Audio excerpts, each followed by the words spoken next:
It's a splatter-be-splatted world, and there is no achievement for being pacifist. The only routes are winners and losers, and I know which one I'd rather be. Losers for life! So, slight disclaimer, I wasn't 100% sure what title to give this video originally. Thought about maybe aggro, but I'm aware there are some of you who are way more passionate than myself in getting the precise role name, which has been a discussion around for a long time, but now the words have just changed a bit, especially post-FLC document.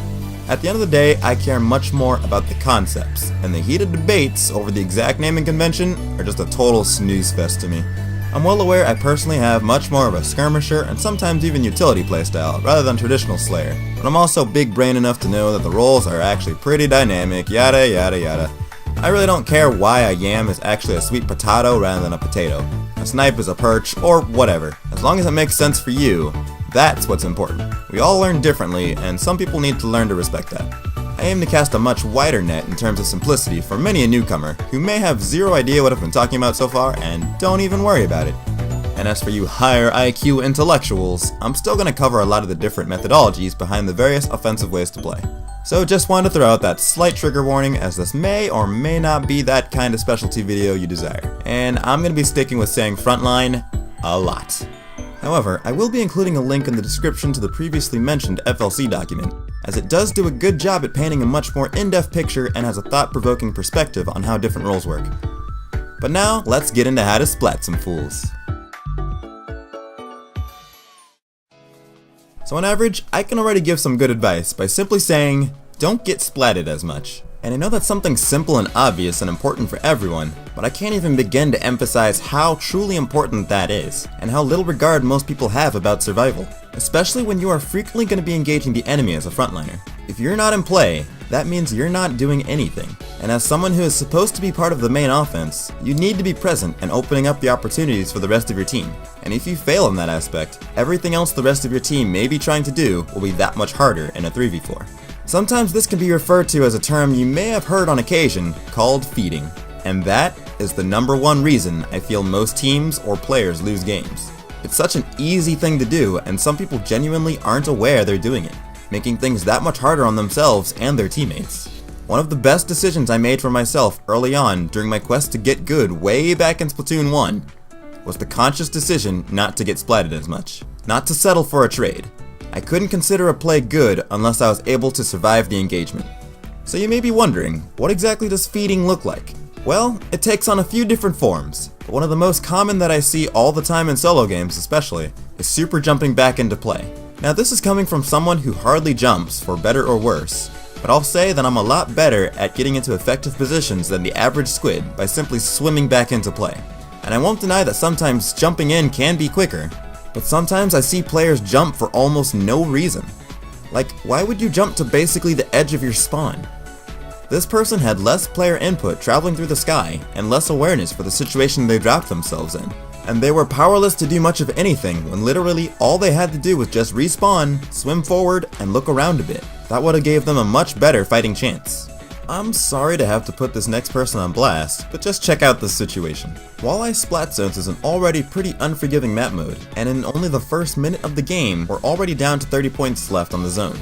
Yet you will see the enemy dualies feed me for a straight 20 seconds. And you have to realize that this is someone actively trying their best and holding the controller, when they could have just put the controller down and it would be the exact same outcome. Sure, dodge rolling is a powerful technique for jumping back in, but it's only effective when it's at least somewhat of a surprise. And if I'm actively tracking your respawns, that ain't it, chief. I'm not having to work hard or break a sweat as the opposing team is floundering around desperately trying to fight back in all of the wrong ways. Sometimes it's completely worth it to make a clutch timely jump, such as jumping to a tower to try and clear a checkpoint or take the lead. Feeding is never ideal, but sometimes that small window of opportunity could be worth more than a life or two. I said it last season, but jumping is okay, just super jump responsibly. Another good feeding meme I like from listening to a lot of Deep Blues callouts is when people hold forward. And it's exactly what it sounds like. No real methodical consideration for movement. Just force your thumb to mash that control stick in the up direction and you call it a day. But the tragic reality is that there are way too many people who do this, and that it can net an easier read than the bold print of a newspaper headline. Again, far too many people not having enough respect for themselves to give them a proper fighting chance, just because they don't put any thought toward their own safety. And as long as they're pushing buttons, that at least counts as a solid try, right? And it's just the complete lack of thought behind some people's actions, which is why you see some people upset and claim that everyone is brain dead. And it's just kinda sad that there is far too much evidence to support these claims. And it may not be that they're bad, they're just not even giving themselves a chance to be good. As long as you're alive, you can do something, regardless of how big or small it may be. And as long as the enemy knows an opposition of some sort exists, they're gonna be more hesitant to do almost anything.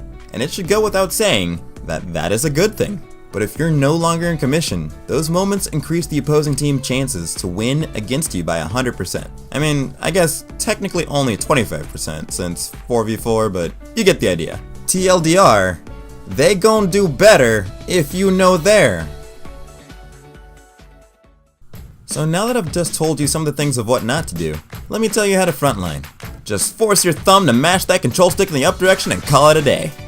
Joking aside, there is a proper method to this madness, and just like super jumping, holding forward is okay, just hold forward responsibly. And maybe you're watching some of the excellent players and asking yourself, how can I improve so I can play like them and have a higher level of successful consistency? What are they doing that I'm not? Well, knowing when you can push up and where to push up is all about timing and awareness. I think Wadsm has one of the nicest video packages explaining the various game aspects to learn awareness from, and I'll include a link in the description down below. Splatoon consists of very fast-paced micro-engagements, where a single encounter can rapidly change and in no particular order, from a neutral state for both sides, to an advantageous state for your side, or to a disadvantageous state for your side, where each phase may only last a matter of seconds, and missing out on the ability to capitalize on those advantageous states because you took too long can completely cost games. And sometimes, a 10-second fight might be so unpleasant, having an unfavorable division of the first 2 seconds are neutral, the next 6 seconds are disadvantageous, and those last 2 seconds are where you finally get an advantage, and you better do all you can to be ready and present for those last 2 seconds and make the most of them. So we need to go over how to look for those advantageous states, or opportunities where you are more likely to be able to create them from the front line. I like to view things in terms of playing around the objective.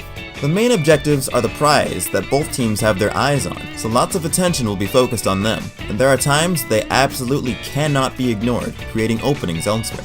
Let's take a look at the concept of Rainmaker, an objective that has to be taken to the enemy's side of the map, and merely picking it up will turn a bunch of Inklings and Octolings just as ravenous as glowflies do for restless salmonids. So it's important to keep in mind how, where, and when the enemy will be looking at the Rainmaker, and not paying as much attention to you, so you can strike and lead the way or create a larger opening for it to move up. Being a team game, there's a very delicate balancing act for all members. I really like using the phrase pointless plays to describe plays that consist of bad decision making and net you little to no points towards the objective.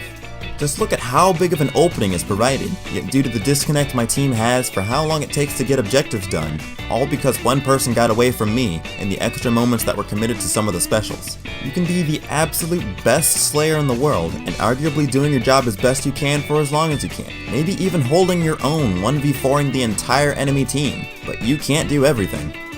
You might know this greatest hit as, I'm spawn camping the entire enemy team, will someone please pick up the Rainmaker? And in the end, regardless of how many times you were able to splat the enemy, if another member of your balancing act isn't playing the role of objective when the planets are aligned perfectly for the ideal push, the enemy can easily one-up that play by finally splatting just you, a singular person, picking up objective and moving a mere 20 points, and it instantly becomes a better play than your 10-person splatting spree where your team pushed for absolutely 0 points. Not all splats are created equal, and while it is more likely the more splats you get, the more of a chance there is that at least some of them will have an impact. Splats are only half the battle, as there is no mode in Splatoon that is strictly team deathmatch. Sure, you did your frontline role well, but because someone else didn't fill the objective role that needed to happen in conjunction, you all fail as a team. And Judd will tell you that at the end with the game-deciding numbers of an 80 versus 100 score, and then show you all those numbers that will have significantly less value with your splats and assists. So with my explanation of some of the theory for a push out of the way, let's take a look at some of the various techniques of frontlining. Remember, since I'm trying to keep everything in relation to playing around the objective, let's start with the most simple form of frontlining. I'll call literal frontlining. literally positioning yourself in front of the objective and moving up so that a mobile objective can advance or a zone timer can tick away, and preventing the enemy from trying to stop them. The benefits of this style is that because of you intervening, the enemy is less able to have influence over the objective, making your team more likely to win. One weakness of this style is that you yourself are then pressured in retaliation, exposing your own life to more danger. This next one I like to call parallel frontlining, meaning you're still going to be engaging the enemy and trying to make openings, but you won't be placing yourself directly in front and instead alongside the objective, as you're both able to progress forward. A flank could technically classify as a type of parallel frontline. One of the greater strengths for you of this technique compared to the literal version are that there is less direct pressure on you. The enemy's attention is drawn to a seemingly less guarded objective, making them less aware of attacks from other angles. And I'm specifically mentioning it's a strength for you as the frontliner, but it is, however, a weakness for your team and especially bad news for whoever is the objective player, who has most of the attention and most likely most of the firepower heading their way. But this is a frontline video, so who cares about the well-being of the objective player? They'll be fine. And in a terrible segue, let's talk about this next technique I'll call objective frontlining. You are directly progressing the objective while also fighting off enemy attack. This would look like aggressive play as the Rainmaker, or fighting back while riding tower, or fighting your way to the goal while holding a power clan. Not quite as applicable for splat zones since you can't really do anything with the zone besides paint it. It wouldn't really be that much different from literal frontlining in that regard. But the strength to this style is that you are making for sure the objective is advancing, and still fighting back, offering some type of protection to some degree. Weaknesses would be that you will have a lot of pressure directed at you, and depending on your weapon, you may or may not be able to fully utilize its best aspects. This is ideal for something like a sniper or splatling or explosher in tower control, as they're able to use their long range to try and space the enemy. However, this does have its frustrating appearances at times, where you, as your team's best form of aggression, and most likely a shorter range weapon, have to somewhat gimp yourself as you're stuck pushing the objective, but don't really have an adequate range to fight back as safely. You may have heard this greatest hit: "Can someone else please ride the tower?" This next one may be rather unorthodox and a bit more specific, but I still think it's worth mentioning to acknowledge it. There are some team dynamics where the backline player also happens to be one of the best slayers on the team, and another member likes to dedicate themselves more to objective. Sadly, I don't have as good of a name I like for this one. Backfronting or front backing sound too stupid and contradictory. Maybe back attacking? Backslashing? Maybe backpacking might be the most appropriate. I think I'll go with that. But anyway, backpacking will be when the backliner has to take more of an aggressive role and help advance the objective, but still need to respect their own safety as a backliner and not expose themselves too much. So they will help the objective move forward, yet stay somewhere probably behind the objective. Not too far behind as to almost be non-existent, but close enough to where they can use their range to make the enemy feel their presence. This would be useful for how I said earlier if the backliner is one of the main sources of splatting the opponent, as the team's main offense will be protected by most of the attention on the objective like always. This can be super annoying to the enemy if they can't have much of an opportunity to deal with this offensive pressure that the backliner is putting out. A weakness might be in the fact that the momentum of the team's pushes could be halted abruptly if the objective gets taken out. Another good benefit to kinda balance that is the fact that you being in a safer location can allow teammates to jump back and play to you, and regain a player presence just as quickly as it may have been taken away, to hopefully continue where the last push left off.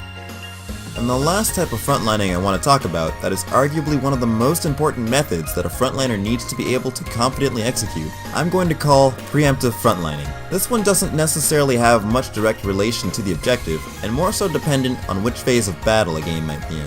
This is going to be the type of attack that will help break the neutral phase, and get your team into an advantageous situation to begin making objective progress. That's not to say that a preemptive frontline attack cannot relate to both the battle phase and objective at the same time. So the advantage of preemptive frontlining is to be able to catch your opponent off guard, and bringing the fight to them sooner than they may have been prepared for, and giving your team control of the objective.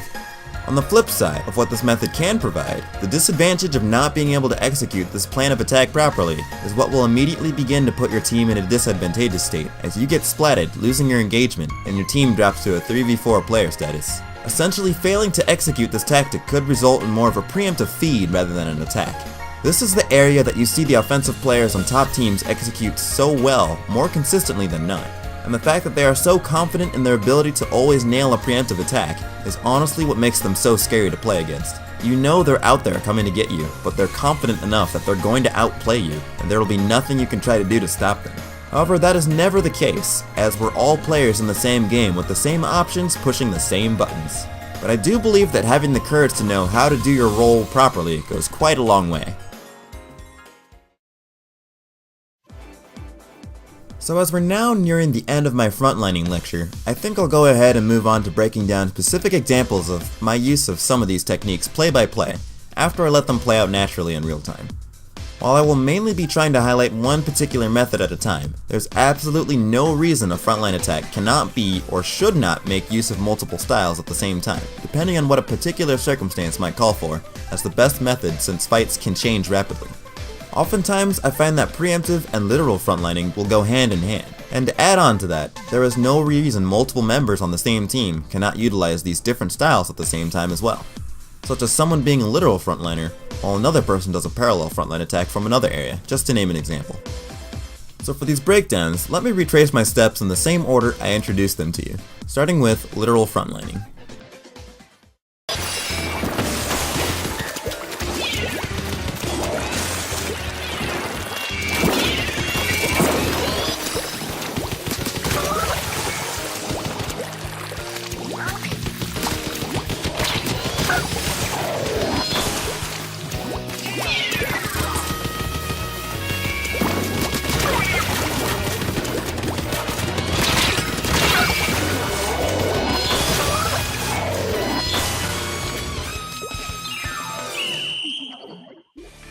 So I believe the enemy team just got a fairly decent push on us, and we're trying to recover from it and trying to take advantage with the offensive pressure we're currently exerting.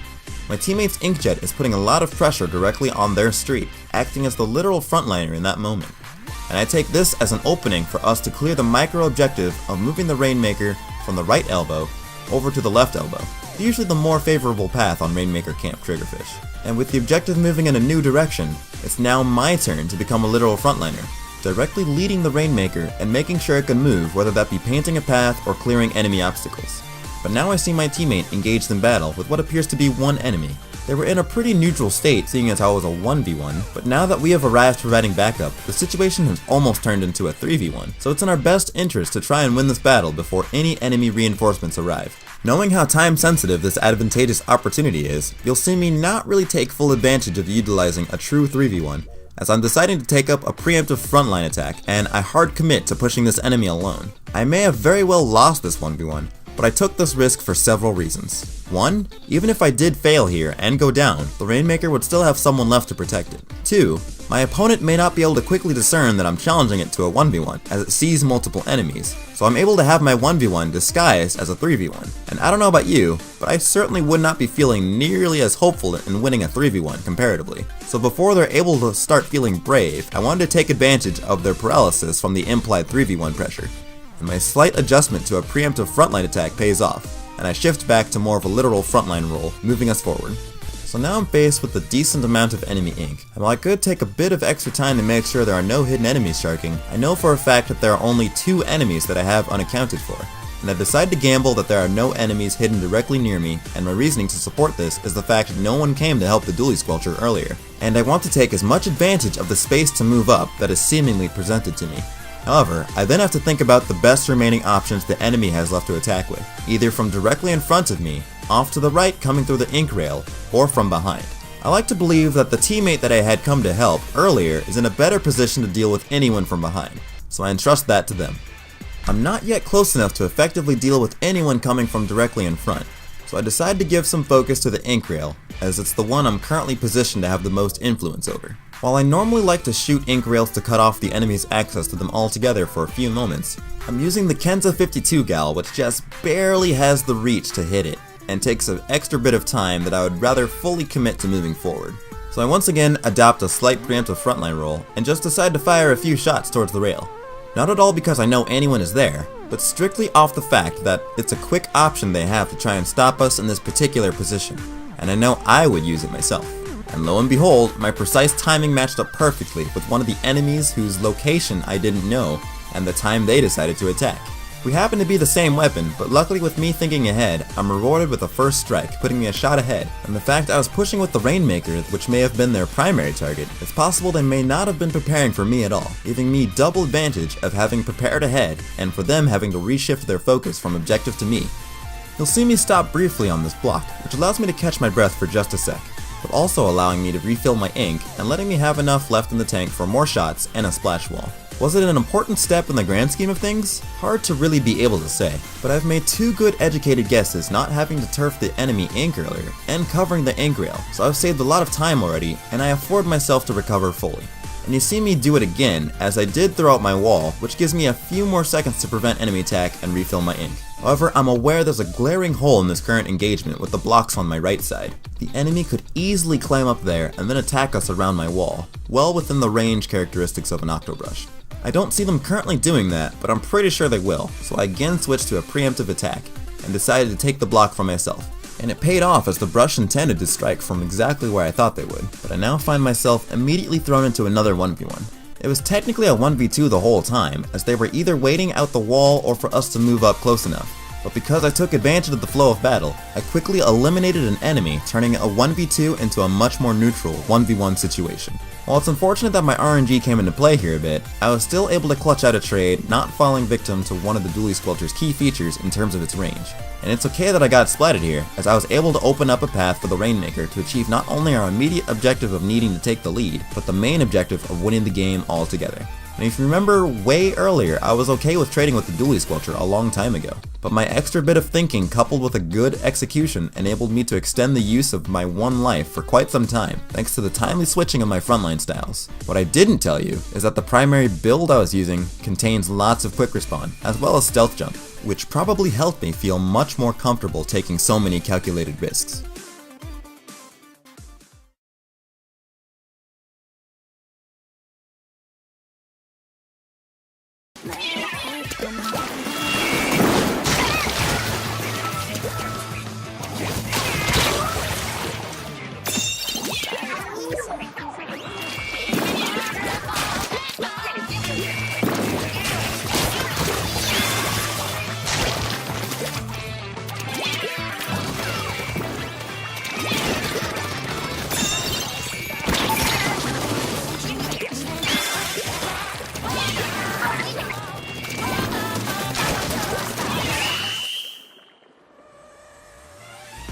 Why yes, I am using Foil Flingza, and thank you for calling it trash, and it makes no difference what someone's opinion of it is to me, because right here and now, this trash weapon is my treasure, and I'll explain why.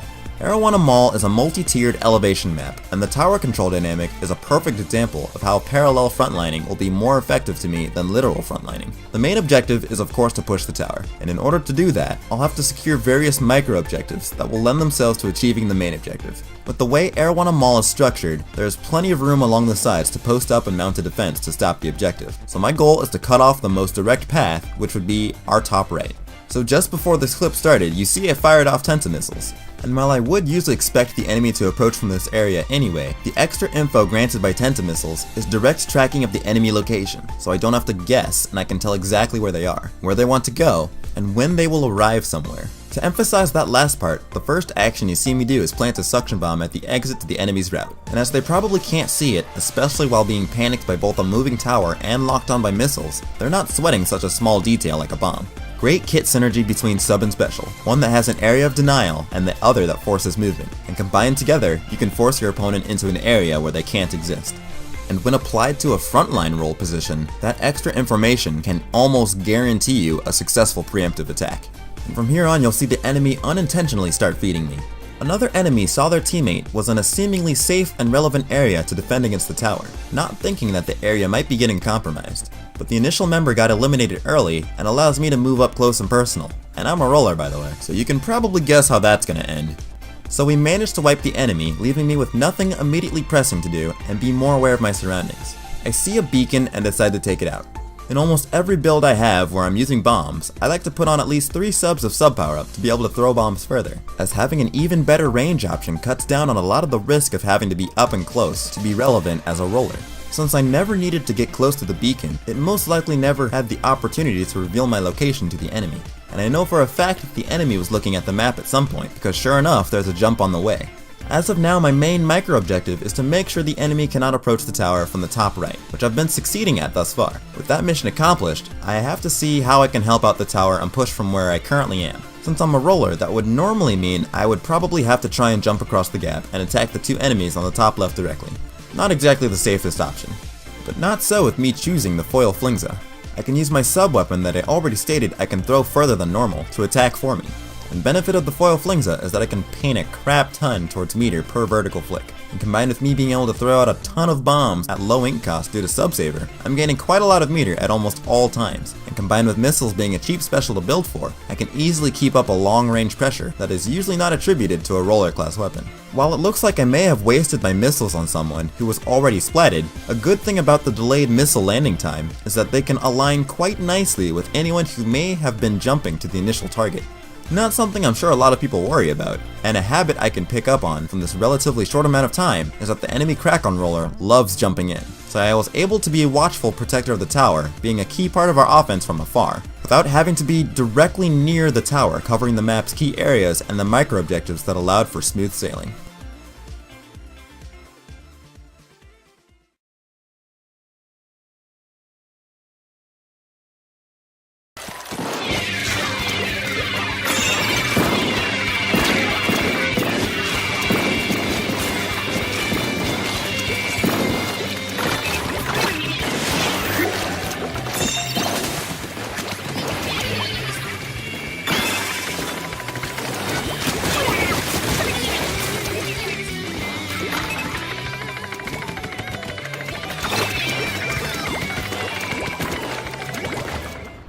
So I'm sure by this point you should all know that I thoroughly enjoy playing rollers. And with how risky the weapon class usually has to be, I really enjoy playing some of the rollers that have utility features that still allow me to contribute without always having to put my life on the line every single play. The same goes for roles that allow me to be useful without needing to get a splat every second. And that's how I began to see value in a lot of the roller weapons aside from the basic splat roller. Just imagine this clip if I only had curling bombs and a splashdown.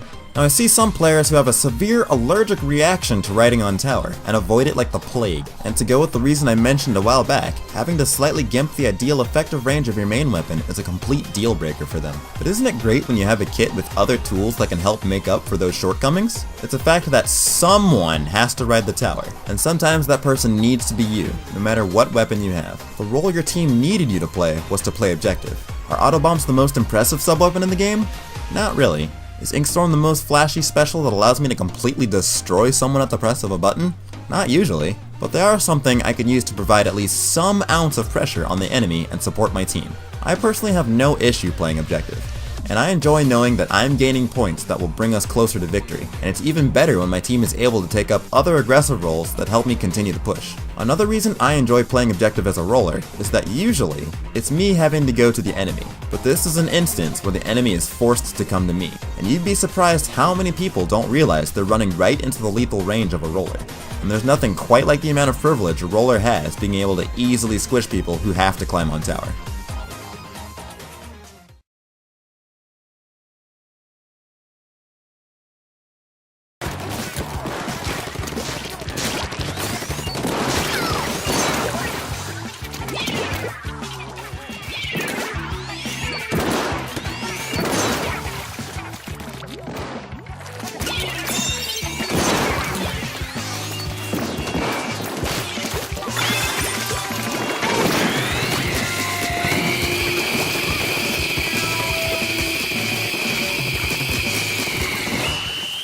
So I in zero way fancy myself as a quality sniper, but I do like to imagine myself as at least a half-intelligent player.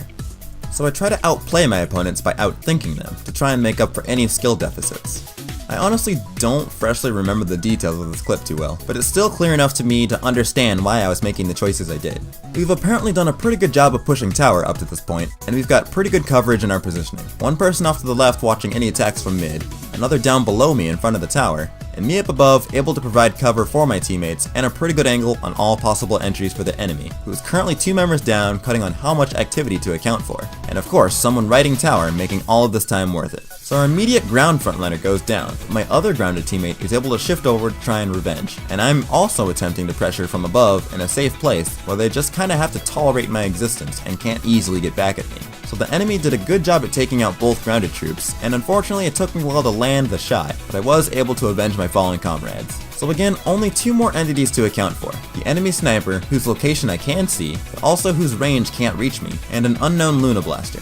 Me wanting to keep my safety just decides to throw bombs, being the bomb spammer that I am, and my Luna fishing is rewarded as I see it move out from cover and aggressively approach the tower. And not doing so safely makes it a susceptible target to my shots, and luckily able to land the shot before they splatted my objective teammate.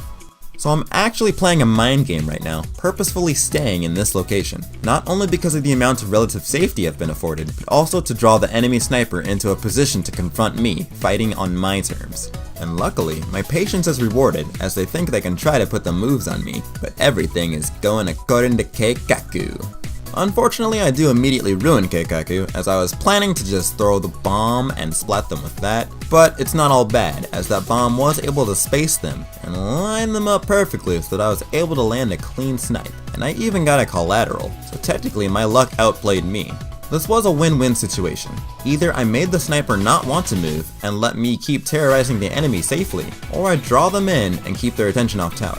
Even if they were able to eliminate me, that was still that extra bit of time the tower was free from their pressure. It just worked out that I was rewarded, with the bonus of me splatting them and still living. Then at this point, not much left to do but try and use my oh so risky and ultimate final move with some of the most skillful usage of a GG Ray you'll have ever seen.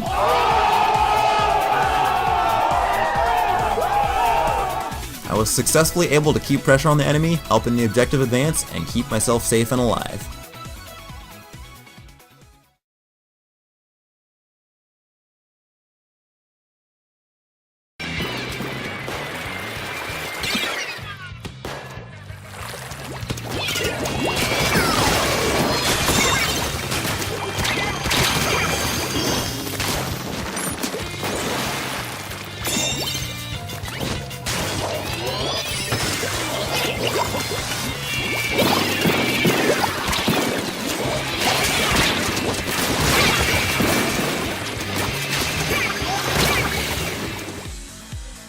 We start off seeing my team in a pretty disadvantageous condition. 40 seconds into the start of the game and I'm the last squid standing for my team.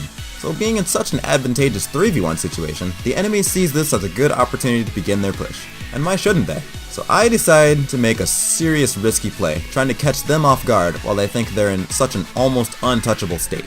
I'm technically YOLOing and holding forward and almost darn near feeding, but because my execution and timing was so on point, I'm able to reap the high reward that came with such a high risk. I can't really say this was a good idea, and if it weren't solo ranked, I probably wouldn't have done it. But I was feeling confident enough to be able to stop them, and that lack of doubt may have gone a long way in helping me have such a good execution. The sad part about the roller lifestyle is that you're bringing a knife to a gunfight in almost every circumstance, and you can really only fight while you're right in their face. That means more often than not, you don't have the added measure of safety in a lot of your plays. And having only one shot to get things right at all times is a measure of difficulty a lot of players can't handle, and I don't blame them. But man, does it feel amazing when you can get it right, and even better if you're good enough to do it almost consistently. So I apologize if my lens is a bit too roller focused at times, but that's usually my reality that I've dedicated so much time into. But anyway, now we're in a great situation with the enemy team wiped, and we have to take advantage of these guaranteed points before they respawn and get ready to defend. So now we're moving the Rainmaker on the right side of the map. Not a very common side to push on Albacore, but it's where the Rainmaker is located, and it would be too much of a waste of time moving it to the left side during the enemy respawn cycle. And I'm just gonna plant myself directly in front of the Rainmaker and lead the charge, going as far as I can, especially since I have my special at the ready.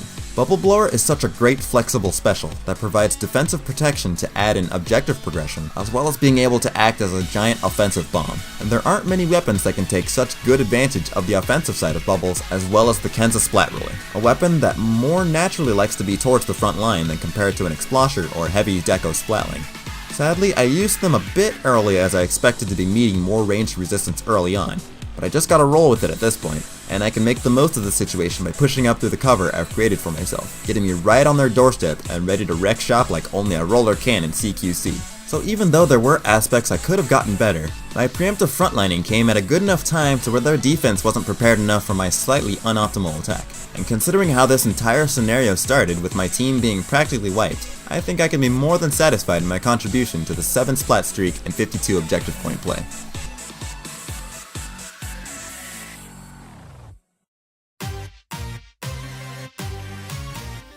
Timing is everything. Imagine 4 people are lined up and have to pass something from person to person, one end to the other. It doesn't matter how quickly or stylish the first person picks up and hands off to the next person. If that next person isn't there, ready to catch it, or says something like, "Hey, swat this fly off me first," it's just gonna fall. Does the blame go on the first person for picking it up and trying to pass too soon? Does it go to the person who isn't there or isn't ready? The answer is, it doesn't matter, and they all fail. There wasn't enough recognition to realize that the timing just wasn't right to get the job done at that particular moment. And sure, accidents do happen, and maybe the next person was ready, but they just fumbled it a bit, and it slipped. The end result is still the same. And as I said in the very beginning, the only routes are winning and losing. So it's important to make the best of a favorable looking situation while you have it, and not act too soon in a bad situation, and clearing any micro-objectives that may be the one thing standing in your way, as the enemy will punish you for it, and then be more likely to gain objective points while you're down. And sometimes risks are required, especially if you need to break through that neutral phase. But as long as you've put forth some analysis of the situation, especially with regards to timing, and aren't just defaulting to show up and hold up on the control stick, just trying to Rambo the enemy by yourself when you clearly stand no chance, or maybe fighting the wrong enemy or enemies altogether, then you can truly say you at least tried what you thought was the best option you had at the time. Thank you so much for your time, and I hope I was maybe able to get some cogs running on how to make that next step towards your frontlining self-improvement. And one last thing, when I was making my first episode, I forgot I originally wanted to feature people's posts from the plaza that I thought were cool and or made me laugh. So yeah, that'll finally be a thing now. Maybe you'll see your own. But as always, this has been the Gingerbread Man, and it's nice to be back. And you can catch me in the next episode. Thanks for watching.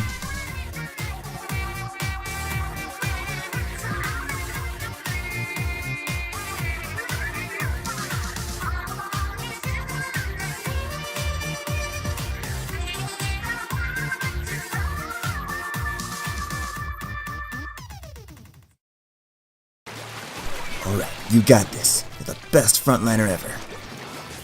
Remember that one thing you did that one time? Yeah, that was awesome.